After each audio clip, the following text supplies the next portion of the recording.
On a une question de Raphaël Cavalière. Oui. Que pensez-vous du retour de l'Union nationale et est-ce que les écrits de Daniel Johnson père font partie de votre bibliothèque Ah, mais c'est une très bonne comme question, ça. égalité ou indépendance, Oui, par ah, exemple? tout à fait. Bonne et belle plaquette, Ah hein? oui, ah ben là, mon Dieu, mais quelle belle question. Alors, l'Union nationale, le retour de l'Union nationale, ben ça serait chouette. Je ne suis pas convaincu que ça se fasse.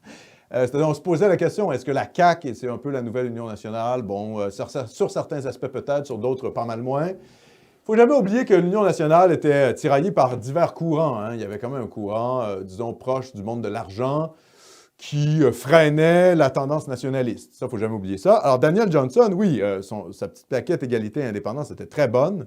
C'était l'assise vraiment réelle du futur État québécois. Je pense que si Daniel Johnson avait vécu, il aurait pu poursuivre son alliance avec De Gaulle et potentiellement mener le mouvement nationaliste indépendantiste québécois beaucoup plus loin que ce qu'en a fait le Parti québécois.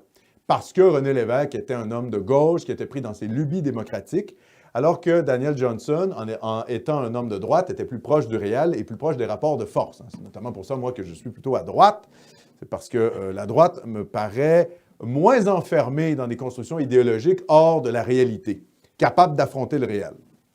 Tandis que la gauche se crée un univers mental égalitariste où on doit respecter des sortes de concepts abstraits qui, finalement, n'ont pas d'emprise sur le réel. Donc, on est de plus en plus loin de la réalité puisqu'on est pris dans le monde de l'idée. Les gauchistes sont dans le monde de l'idée, le monde de l'égalité avec un E majuscule. Alors que le monde dans lequel on vit nous prouve sans arrêt que nous vivons dans un monde dominé par les inégalités. Les inégalités entre personnes, mais les inégalités entre peuples. Bref, Daniel Johnson, oui, c'est quelqu'un pour qui j'ai une grande admiration.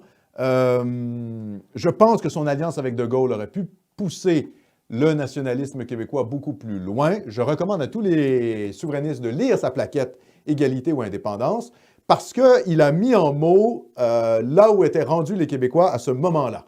C'est-à-dire, au fond, soit on a une égalité avec le Canada, c'est-à-dire on a un statut à l'intérieur de la Constitution, soit, finalement, il faut penser carrément au séparatisme, à l'indépendantisme.